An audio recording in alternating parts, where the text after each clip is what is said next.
into the final Sunday game. I'll throw it across to you. It was your boys going down 15-14 to the Bulldogs.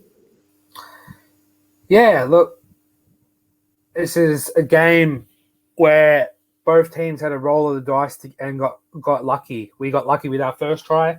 Didn't see there's no fullback at home. Chips it, bounces straight up in the air, and then the second bounce straight back to him as he's running through. As I said, lucky bounce. I believe I messaged you straight away like that, which it was. We conceded a try. We scored another try. They scored a try. They scored a try. And then, going to Golden Point, Burton misses it, hits the upright and fades away. Even in Golden Point, Burton realises there's no one on the wing, chips it for Foxy. Foxy gets it, chips it again. Unlucky not for the rebound because I thought that was the game-winning moment. But nonetheless, goes out, and I probably put it up there with clutch performances in the dying seconds with Nathan Cleary is this field goal from 35 yards out with Birdo kicking it from 10 in from touch, just slots it through. And there's another player for Origin. Where do you put him if he's fit and ready? Do you put him at centre? And if Teddy's out, do you put Tommy at fullback? Do you put Latrell on the other centre?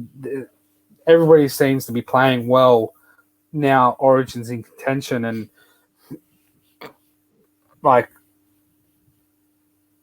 as I said, from a losing team, it sucks to lose, but I'd rather lose like that, where you could say, mate, we did the best we could, and so did they, and they got the job done, versus a team that had a 20-point head start and threw it all the way. So, not too many concerns for me coming out of this game defensively. Yeah, we could improve in our erroring. Our completion rate was high as it could be, but maybe just we're missing that Drinkwater. I believe it. This is the last week of his suspension, so we welcome back him. Peter Iku played brilliantly out at left centre. I think it's time. Maybe it's time to blood some new ones. You got Jordan McLean out now, so we've got James Tarmo on the bench. Does he start? Do we blood a new one? We're coming up to Origin. I don't know who we've got next week off the top of my head, but do we take Kyle Felt off for a rest because I thought he may have been a bit tired in the back end of the game? Do we blood another? We got the Dolphins. Wow, good timing to pick them. Do we blood a new winger? We're missing Murray Talango on the other wing.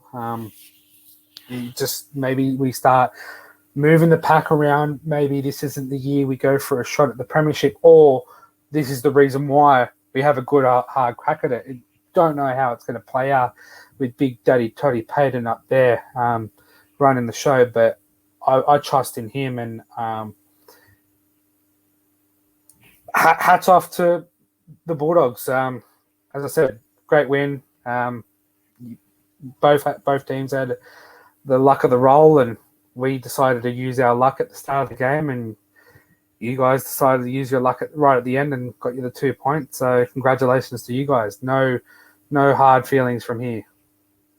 Well, I'm not going to go too much into it because I thought you covered that game quite well, not just with your analysis, but the fact that you did mention that both teams did have the rub of the green. And I think my TV was a little bit delayed because before I'd even seen the try go over, you had already messaged me saying that was a lucky bounce. So, like you said, both teams rode their luck. It was just one team had that luck come the end of the game. But someone that disagrees with you is Michael Hurst, and I'll let you go and reply to this one on YouTube. I already have, but he's got the Cowboys a crap, wooden spooners for sure this year. So I had a bit of a crack back at him and said the Tigers want to talk about you giving away their yearly trophy, but I'll let you go and respond to that. But I think the big taking points out of this is, yes, the Cowboys are missing some big players. If they have those players in, they probably do score a few more points here or there. But for the Bulldogs to hang in here, for the cheer and the roar when Reynolds came on the field, I didn't think when Reynolds came on and you heard that cheer, you saw the players lift.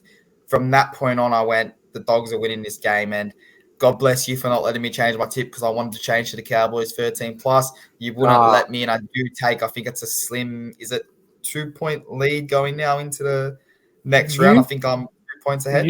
Let me have a quick look.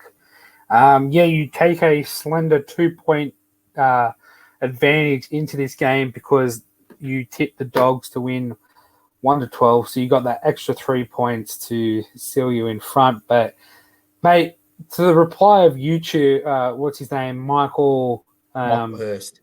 Michael Hurst. Look, you're saying the Cowboys are wooden spooners because we scored 14 points and lost.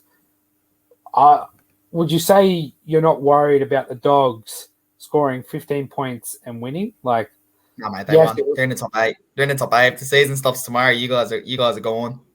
It's not stopping anytime soon, but I like to see, as you said, with our big guys back, our fully fresh team, I think we score a lot more tries. Not saying thousands, but I think we score 1, 2, 3 tries more in this game. And Jordan McLean out now with his foot or hamstring. Lucci,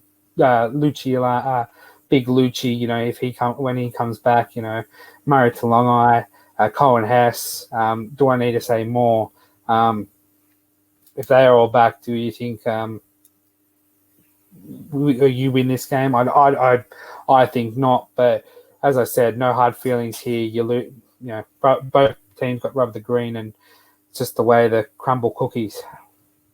Mate, it's the Dogs of fucking war, mate. They win any game they want to win. If you ask anyone, they're going to win any game they want to win. Well, you know what? This week, Friday afternoon, you're going to lose. You come up against this Good Friday South Sydney side, and you always bloody lose because I'm always there. For once, I'm not there, and you're still going to lose. So suck on that. Well, I'll tell you what. Let's leave that there. We'll jump into the top performers. We'll wrap it up. You had Reed, obviously, on 48 tackles with Reese Robson on 53. With 239 metres, you had Karaz with Tomalala on 198 for the Cowboys. And that man again, Karaz, with 2 line breaks. The Tom Chester's 1. So a lot of players to return, but obviously a big result for the Dogs. It does put them in the top 8. And I think if you're a Bulldogs fan, it's where you want to be after 5 rounds. So a lot of footy to come, but Baxter, we are pushing our limits in how long we wanted to go for the podcast. So before we do wrap up this episode, is there anything you want to talk about, or are we going to wrap it up there and move into round 6 team list tomorrow? I would have had one, but I might save it for the preview. All right, we'll save it for the preview, guys. We'll wrap it up there now. I do want to say a massive thank you for the support. We have gone from 249 likes to 239 subscriptions to 260 over the weekend. So we are climbing high. We've hit our first next big milestone of 250. We are now pushing for 300. Let's see if we can get there this weekend. But Baxter, thank you for joining me. Good week for me. Not as good for you on the board, but I think as an NRL fan, all around, this competitiveness is definitely making the games more enjoyable week in, week out. So, mate, thank you for joining me, and I'm sure we'll talk soon regarding team list for round 6. Yeah, peace, man.